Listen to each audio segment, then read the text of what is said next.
Gang, what's up, man? Y'all already know what it is. Welcome to another episode of KK's Corner.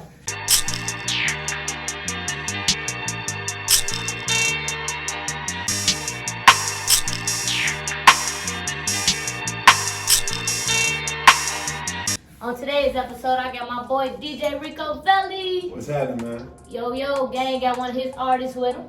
Lido. What's happening? Y'all already know what's up. Hey, before we jump into it, go ahead, tell the people your social media. Hey, man, y'all can check me out on all platforms at DJ Ricoveli. That's DJ Ricoveli. DJ Ricoveli, all platforms, man. Tap in. Make sure y'all go holler at my artists too. Lido's, let me know your socials. Instagram, LITOZ__, Twitter, BitLito. For sure. Yo. Gang, y'all already know what's going on, man. Got my homie down here with me. We finna talk about it, man. So, before we even dive into the interview, man, how old are you, man? I'm 22. 22? Yeah. 22? What city you coming from? Fayetteville, North Carolina. You know that. Okay. What brought you to Atlanta? Shit, school, for real, but really the music, you feel me? Like, I knew school was my opportunity to leave the city, but Right. what brought me to Atlanta specifically, I could've went anywhere with the school, you feel me? Like, shit, I just knew I needed to be in the A, you feel me? Like, I knew music was really, like, this the scene where the music really jumping at.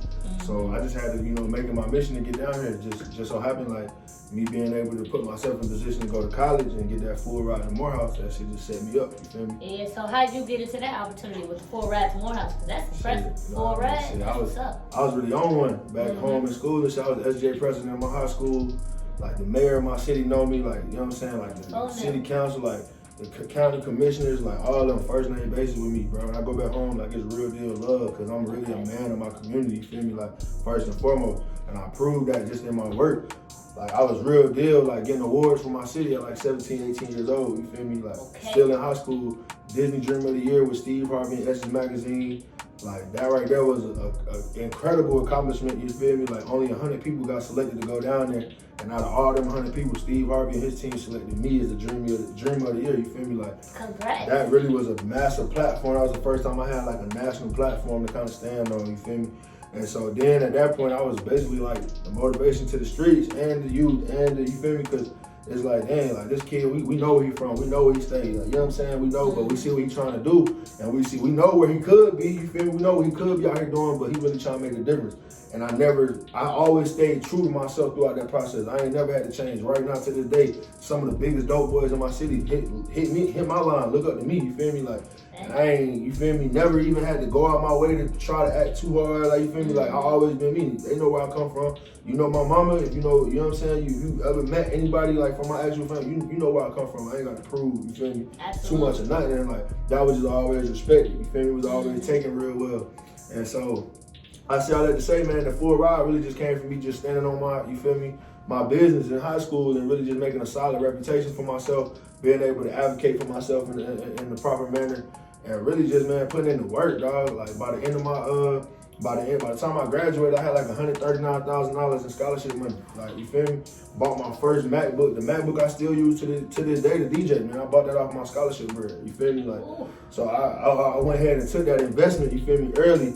Okay, cool, let me get this bread up for school, but let me also get this bread right for the DJ stuff that I know I want to do when I get down there, you feel me? Because I had to find a way to monetize my music, you feel me? Okay, so it sounds like ever since you've been in your hometown, you've always wanted to be a DJ. That's the path you went down. Honestly, man, I've been an artist longer than anything else, bro. Like, I've been rapping since like 9, 10 years old, but as I grew into maturity, I just had to come to like realize rappers don't make no real bread until they at that point. You feel me? Like, you ain't making no real bread until you done had to sign your life over and get a deal. You feel me? Like, all that. Like, you gotta go out your way to make some money as an artist. And that's why now, you know what I'm saying, that I done kind of found a way to monetize music. That's the biggest thing I advocate for. When I ask an artist, you know what I'm saying, what their plans are with their music, I always expect to hear something outside of them being an artist. Right now, my artist record himself and other artists.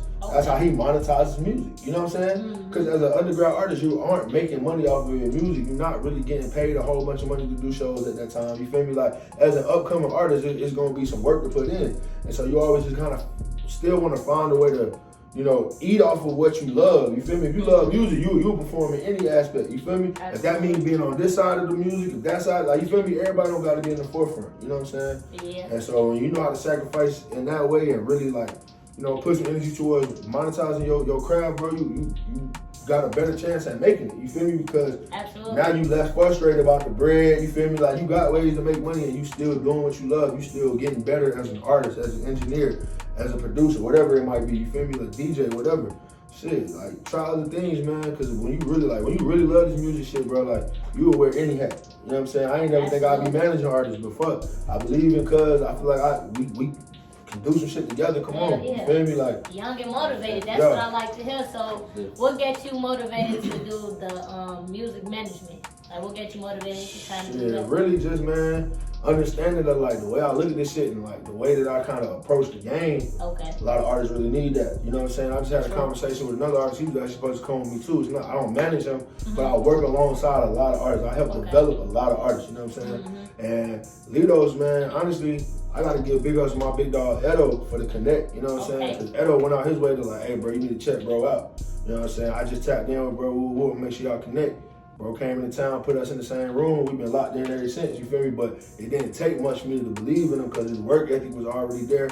His music is already quality. You get what I'm saying? And it's like, he already got that drive in him, you feel me? It's an artist, I don't gotta call Lido's and ask him, did you get in the studio today? I know he done knocked out 3-4 songs or he's recording somebody else. He's perfecting his craft. You know what I'm saying? I don't gotta tell him that. So how do you weave out the people that's motivated that you want to work with versus the people that seem like they motivated but they not really talking about nothing? See, the thing when it comes to shit like that is certain aspects you can pick up on early on and certain shit you gotta find out just dealing with a motherfucker. You know what I'm saying? And so a lot of artists, man, without the common trait that I see in a lot of artists and really just a lot of people in general when it comes to just chasing a dream, particularly with this music shit, is entitlement.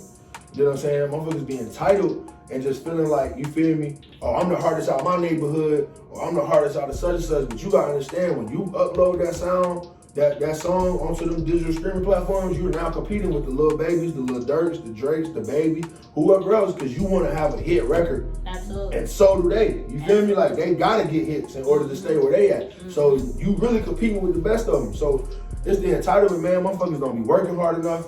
They feel like this shit just supposed to come. You know what I'm saying?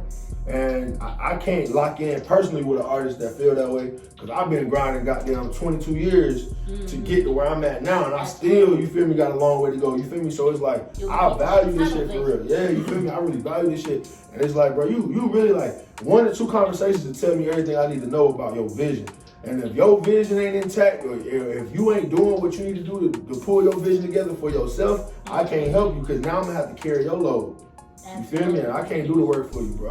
Absolutely. So I know I seen on your Instagram story you was at Kanye West listening party. Yeah, Talk to us about that. How you get invited to that? What you was doing there? Let's get into it. Facts. Yeah, no, that shit was turned for sure. Honestly, man, I wasn't even gonna go. Like, I'm gonna just be real. I'm gonna just go and tell the full picture for y'all folks. So I wasn't gonna go, man. My people from back home was like sending it to me when it first came out. My homies in LA, like people from other cities, like just wasn't in Atlanta that would have really wanted to go. You feel me? They were sending it to me like, hey, bro, like make sure you go. Like I know you be at this type of stuff. Right. And I mean, when it comes to those type of events on some real deal, like I'm a big Kanye fan, but I just wasn't even really like, I don't know, I just wasn't impressed. You know what I'm saying? I was like, man, if I'm supposed to be there, it's gonna happen. You feel me? But I wasn't on 2 things. I wasn't gonna go like OD out my way to get there, and I wasn't gonna take the opportunity for somebody else who might wanted to be there a little bit more than me, because I get opportunities like that all the time. You know what I'm saying? Like, so it's a little different. So, but honestly, bro, I got to connect over at Atlanta United. I ain't gonna disclose too much information on our relationship, but we definitely gonna have some stuff coming out soon. So look out, be on the lookout for some engagement from the Atlanta United soccer team and myself. But they just hit me up like, man, you interested in coming tonight? And I was like, yeah. Pretty much that's how it went. VIP suite. We was in the AMG suite. The Mercedes-Benz motherfucker. That shit was sweet. I know that was a vibe. That was probably pretty cool to watch. I was in that bitch, man. All types of stars in that bitch, man. Drewski, Jock, Scrappy, all the Atlanta natives in that motherfucker. Then you had like A$AP Ferg was there. It was some big names in the building, man. You feel me? Felt good to be in the right room, like the right to feel included in that portion of the experience. You feel me? Because I mean, granted, I could have easily been a regular attendant. Like, you feel me? Like, just in the crowd. And no disrespect to nobody that was, you feel me? But I was just, I had an opportunity, you know what I'm saying? I took it. So Yeah, that was a great opportunity though, man. I ain't gonna lie, like Kanye definitely finna have one of them albums that shocked the world. Like features from like Lil Baby, Lil Durk, got some Pop Smoke on there, Jay-Z, Roddy Ricch. Man, he sold, bro. This shit hard and the production crazy. So definitely stay tuned